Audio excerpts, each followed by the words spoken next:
So, ganito ang life ko dito sa Korea. Paulit-ulit lang naman ang cycle ng life natin to netizens. Love you.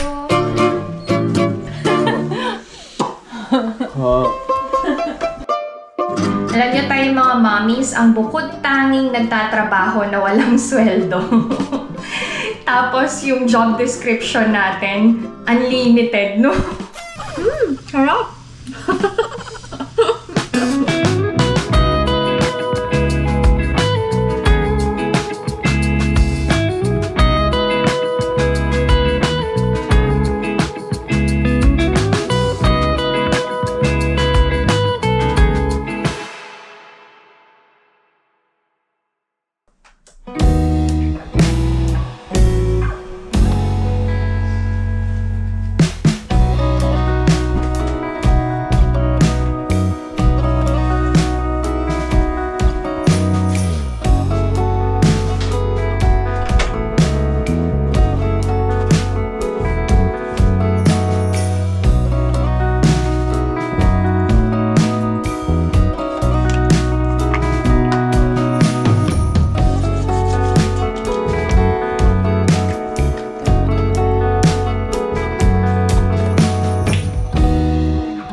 Welcome back to my channel. This is Pinay Mom in South Korea and this is a day in my life.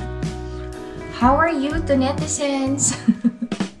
Ako lately, nahihirapang matulog and palaging masakit ang ulo. So, nagpa-schedule ulit ako ng check-up. Parang feeling ko kasi na-trigger na naman ang aking hyperthyroidism. Tsaka nagkaroon ako ng breakout sa chin. So, ibig sabihin yan, may problema na naman sa hormones ko. Naglagay ako ng Gold Collagen Eye Patch. Ganito yan, ganito yan.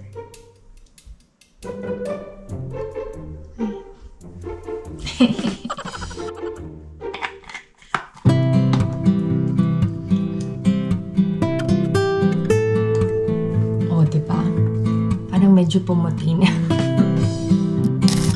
Okay, let's go and cook breakfast for the kids. Chala kayo. Kagabi maaga akong humiga. Naghanda lang ako ng dinner ng family ko. Masakit kasi yung ulo ko. Dati, alam niyo yung ginagawa ko. Kahit masakit ulo ko, pinipilit ko talaga yung sarili kong tapusin lahat ng gawain para walang maiwang hugasin. Pero mali yun eh. I don't wanna push myself. So kapag kailangan ng katawan ko yung rest talaga. Dapat daw nakikinig tayo sa katawan natin.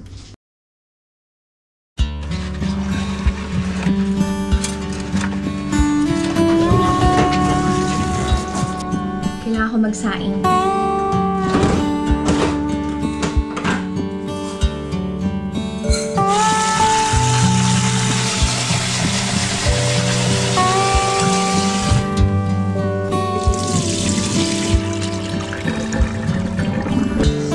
Pinainit ko na lang yung breakfast ni Ijun. Si Ina kasi, magsi-cereal daw siya today.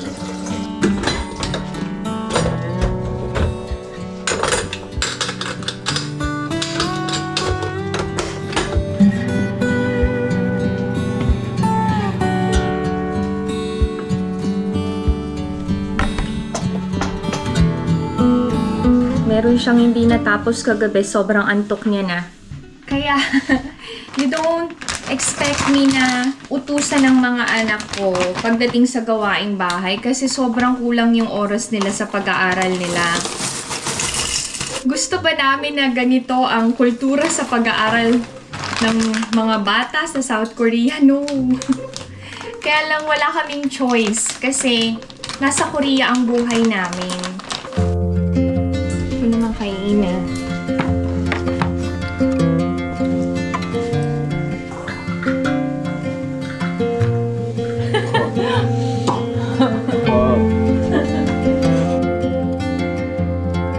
May konting natira sa Ijun. Kainin ko na, sayang. Kain tayo to netizens. Kain ako ng itlog na galing kay Omoni.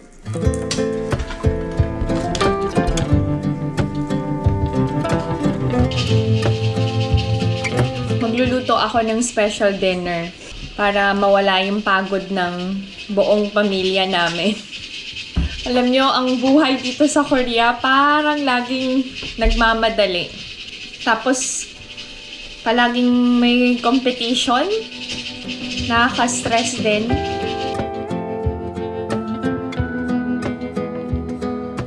It's okay. Love you.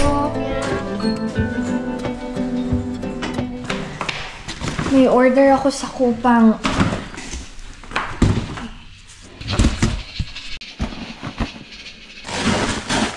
Nag-order ako ng sliced squid kasi naalala ko, favorite pala ng family ko ang calamares. So, magluluto ako ng calamares paired with soybean paste too. And syempre, hindi mawawala sa bahay ang pulaan nyo. Tao, bagay, hayop. Prutas. Pula? Hindi. Green? Hindi. Orange? Hindi. Yellow? Oo. Ang corny, sorry. Tadang! Banana. Parang ang payat ng saging ah. Papayat ng papayat. Nagda-diet din yung saging. Kagaya ng bumili. Dagdagan natin yung orange para hindi malungkot. Yan. Maayos at malinis na ang kusina. Thank you, Lord.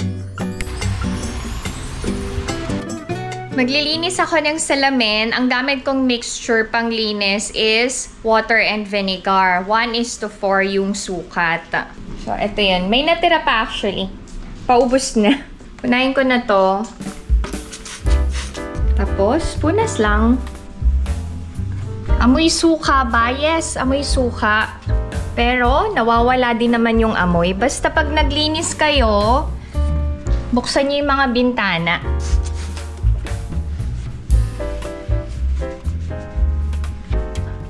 So, ganito ang life ko dito sa Korea. Paulit-ulit lang naman ang cycle ng life natin to netizens. Alam niyo tayo mga mommies, ang bukod tanging nagtatrabaho na walang sweldo. Tapos yung job description natin, unlimited, no? Okay. Done! Thank you, Lord! Natapos din. Oh, di ba? Mukha ng tao. Naligo na ako, nag-ayos na ako. Ang kulang na lang ay perfume. Ang gagamitin kong scent is Encanto from Salvatore Ferragamo. Gift to ni Alex. Okay. Ang dress ay from H&M. Alam niyo naman ako mahilig sa bulaklakin. Parang hindi ko kaya i-give up yung floral dress. Ginamit ko tong dress na to nung meron akong interview with Chang Ami. Oh, yes. Makulay ang interview ko nung araw na yun. Sa mga nakapanood, thank you sa support. Sa mga hindi pa nakapanood, nakapin sa comment box. I-check nyo. Nag-enjoy ako sa interview na yan. Ang pagkakamali ko sa interview na yun, ang dilim ng pwesto ko. Sayang. Ang cute sa dress na to, may cut sa likod. Bukod sa off-shoulder, ha? Yung simpleng sexy lang, pero parang dalagang Filipina ang dating. Ayan, may cut to sa likod eh. Yan. Kita nyo? Oh, diba? Medyo nawala na yung side fat ko. Yan. Kung makikita nyo. Although meron pa, pero hindi na ganun ka-visible. So, effective yung pag-exercise and pagka-cut ng carbs. Aside dun sa side na fat. Oh, diba? Medyo numipis na ang aking belly. Pero may puson pa talaga ako. Ang hirap tanggalin nito, lalong-lalo na kapag nanganak ka na. Dalawa na yung anak ko. So, kailangan talaga ng puspusang pag-workout. Pero, so far, okay naman ako sa sa na-achieve ko. Anyway, mag-aayos ako ng mga nilabahan. Tutupiin ko na.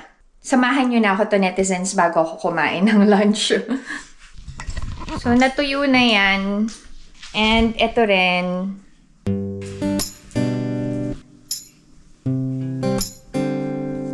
Gumagamit ako ng vacuum sealed plastic. Correct me if I'm wrong kung anong tawag in English. Kasi sanay ako sa Korean.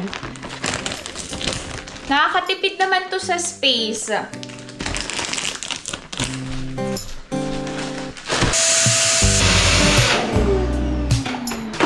Oh, diba? Oh, diba? May space pa.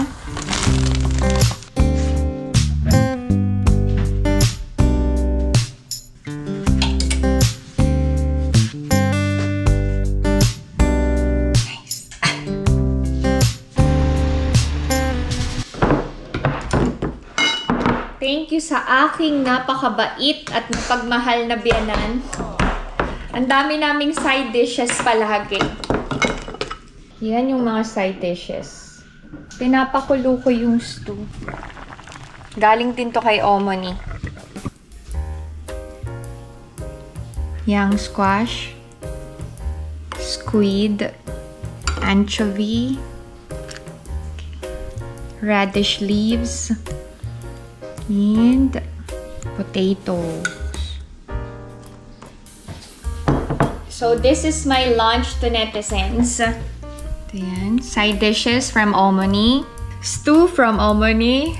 Okay. Anyway, kain tayo to netizens. Alam nyo tong dahon na to, para siyang saluyot ng Korea. Pero hindi ganun kadulas kagaya ng saluyot natin sa Pilipinas.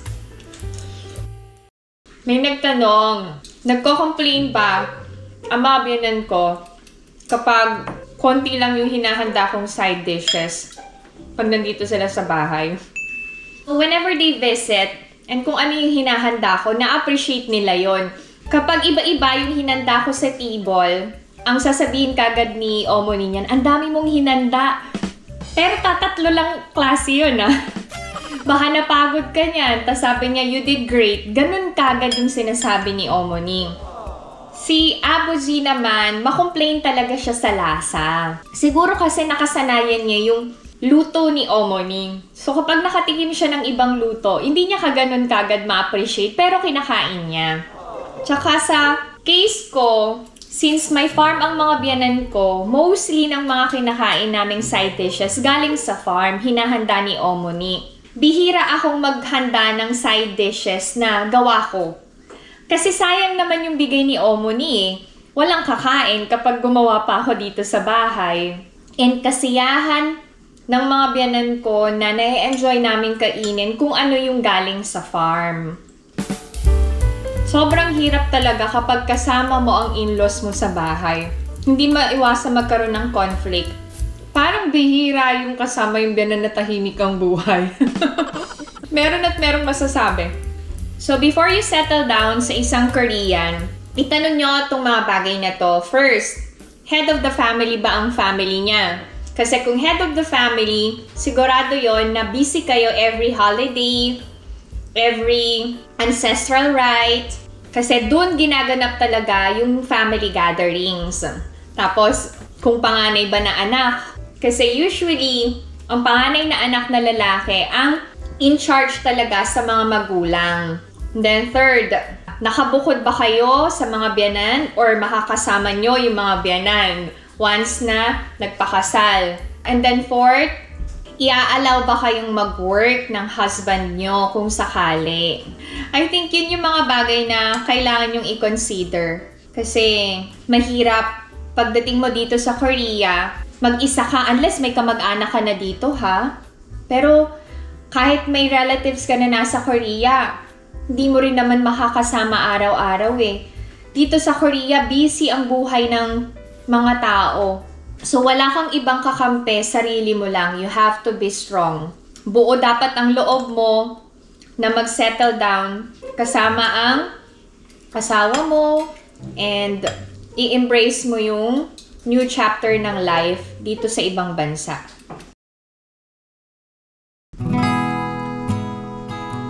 Mag-start na ako magluto ng soybean paste 2. Mamaya na yung calamares kasi masarap ang calamares pag bagong luto, diba? Ang hirap din mag-isip ng ulamin. Ang dami nating problema mga mommies, no? Prepare din ako ng shell. Pwede na natin itong ilagay. Patatas. Okay, pakukuluin lang natin. Prepare na natin ang young squash.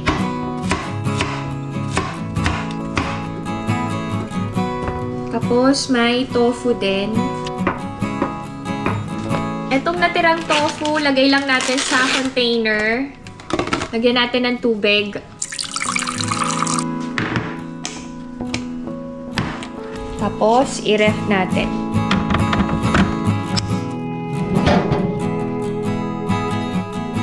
Pwede na tayo maglagay ng paste 2. Hindi ko nasasalain. Pakuluin lang natin. Pwede na nating ilagay ang young squash. Lagay tayo ng garlic. Lagay na natin ang tofu. And yung chili pepper green. Okay. Done ang soybean paste 2. Mag-prepare na din ako ng pang-calamares. Mag-early dinner ang mga bata. May academy kasi sila. Lagyan ko ng herb salt. Kailangan natin i-coat. Ay, parang ang liliit. Ang liliit ng pusit.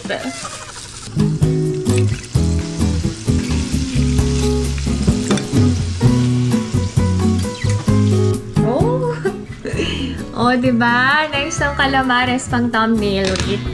Pang thumbnail. Tikman ko nga.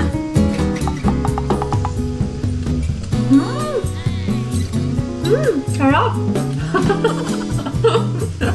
Feeling ko, hindi naman magagalit si Ijun sa suot ko.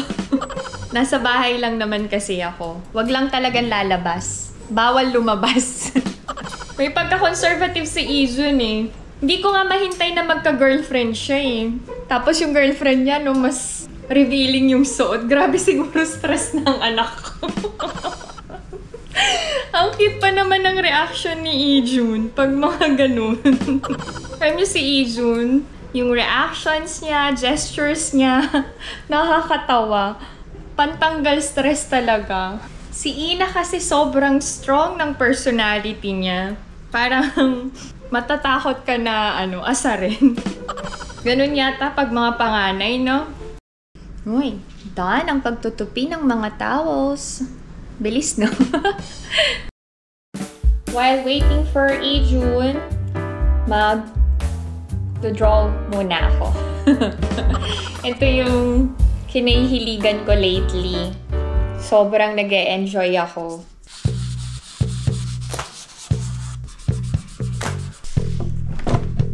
Ganda ng kulay, no?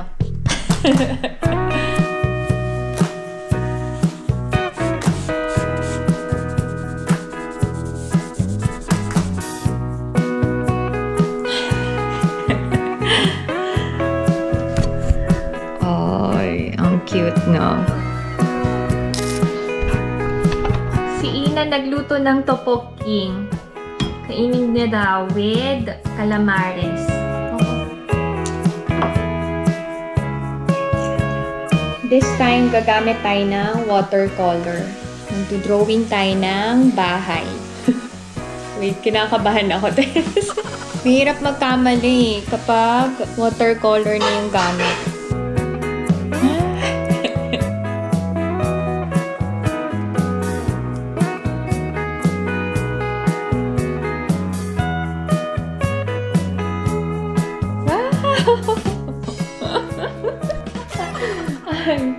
Ganda.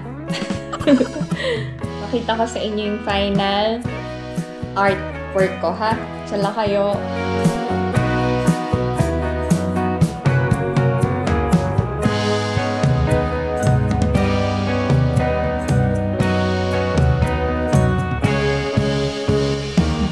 to netizens. Alex is home. You say hi. Okay, ito yung dinner.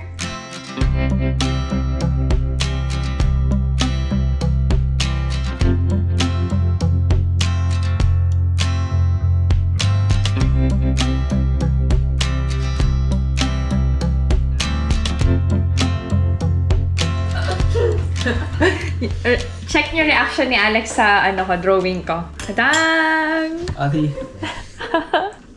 괜찮아요. 그래도 괜찮아.